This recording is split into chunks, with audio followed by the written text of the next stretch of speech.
First we're going to go over some tips about our mats. So when you first get your mat, you will notice that it has a protective coating over top, a nice little sleeve.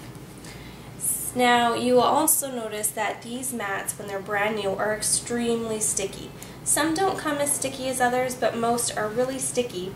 And if you try to use thin cardstock or paper or different materials on your mat, it will rip, it'll stick, and it'll be just frustrating for you. So you will notice when we peel back our layer here, it's pretty sticky and there's quite a bit of resistance when I want to peel back this layer. This mat is so sticky that if I put my hand on it and lift up, my hand comes with it.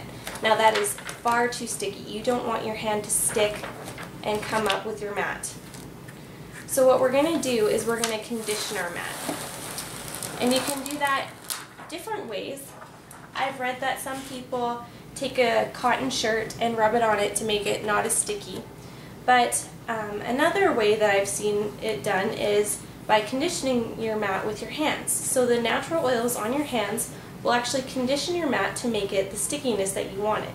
So you're just going to take your hands and you're just going to go like this and just condition your mat so you take some of that stickiness away.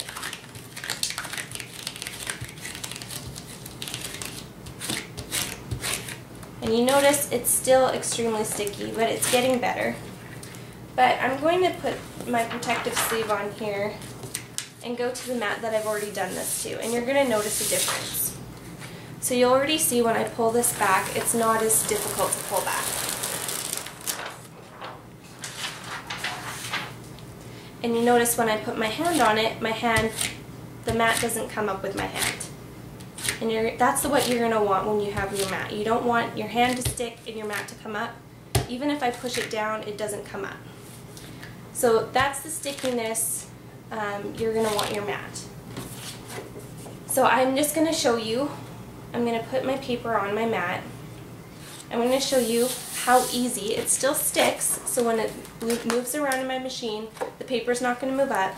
But when I rip my paper off, it comes up nicely and it doesn't have curled edges.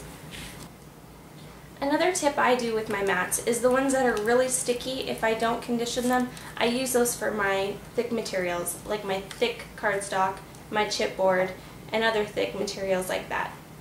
I use my less sticky mats for my thin materials, like designer paper and vellum. In our first tutorial for Let's Cricut, Kristen showed us how to re-stick our mat.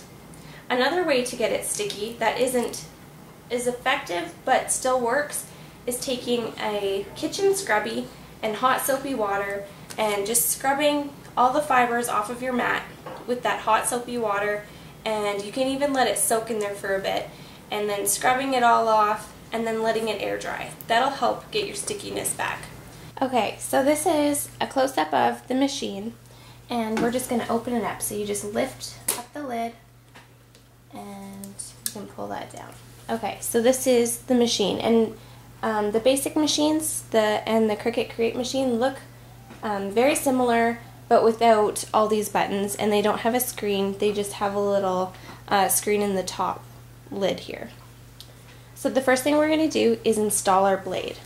Now my machine, since it's yellow, came with a cream colored blade housing, but most come with a green one. So you're just going to unscrew this little silver knob and pull it over to the side and open up the housing.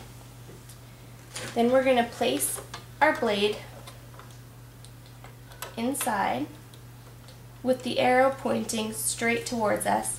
We're going to pull that silver knob over and tighten it up.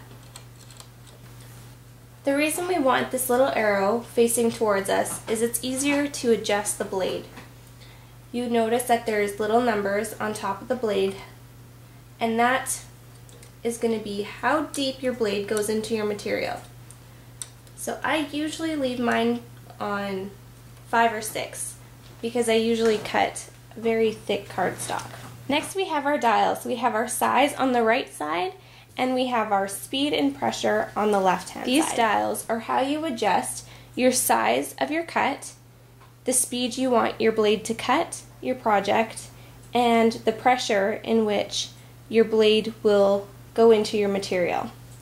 The pressure dial and the blade's dial, the numbers on top of the blade, go hand in hand when making cuts. Okay, so each machine has a power button, a stop button, a cut button, and navigation arrows around the cut button. Now, this is how you're going to turn your machine on. The stop button is for when you're making a cut, and if your paper doesn't stick to your mat or you want to stop the project, you push the stop button. And of course, your cut button is when you're going to make your cuts, and the navigation arrows are how you're going to move your blade around your project. Next, we have our keys. This is where we place our keypad overlay. Okay, so the basic bug basically cuts off at the end of the keypad. The Cricut Create has a few of the functions over here on the side, and they have functions like autofill and center point.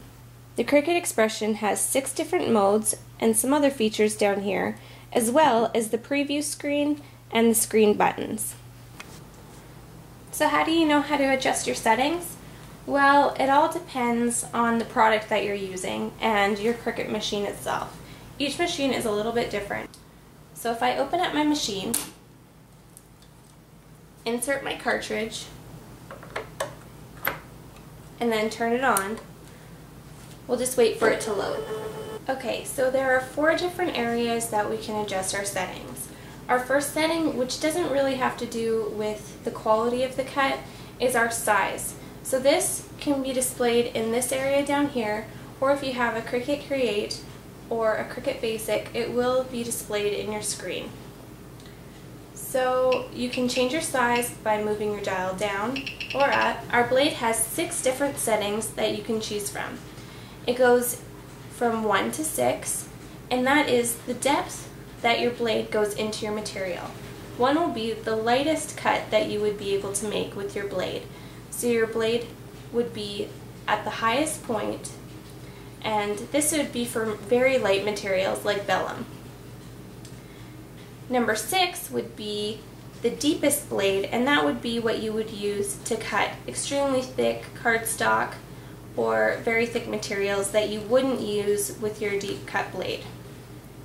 If you're using your deep cut blade, your adjustments will be different depending on material you use as well.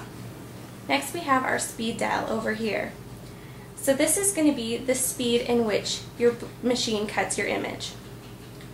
If you're doing a very intricate cut, you want to make sure that your speed is on low. If you're doing basic cuts like circles, squares, or basic letters, you can probably have it all the way up or very close to the highest setting. Next, we have our pressure. Our pressure goes hand in hand with our blade setting. The pressure is the pressure that blade goes into your material.